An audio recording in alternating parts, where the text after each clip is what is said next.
Welcome back to Educator.com's Advanced English Grammar course. This lesson is on spelling basics. Let's get started. Alright, we're just going to go over a short lesson overview here. We're going to talk about the history of English spelling, why spelling matters, and we're going to end with some ways to improve your spelling. Alright, the history of spelling. Obviously, spelling is the art of putting the letters in the correct order to say the word you're trying to say. But believe it or not, spelling was not always standardized. English uses the Roman phonetic alphabet. Yeah, the guys in the armor and the skirts, those guys, their alphabet. We use their alphabet.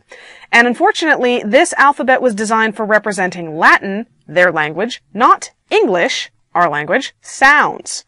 And so you get some kind of weird things going on. That's why spelling has varied so widely throughout the history of the English language.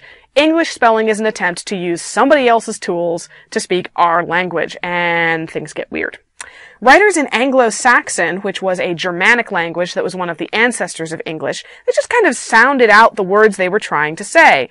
So unfortunately, that means that writers with different accents and different guesses as to how to spell things spelled words differently. You would find spelling varied widely from one part of England to another, just because people in, one place said where people in another place said and they spelled it differently. And there's actually an entire discipline of trying to figure out what they were spelling. It's completely insane.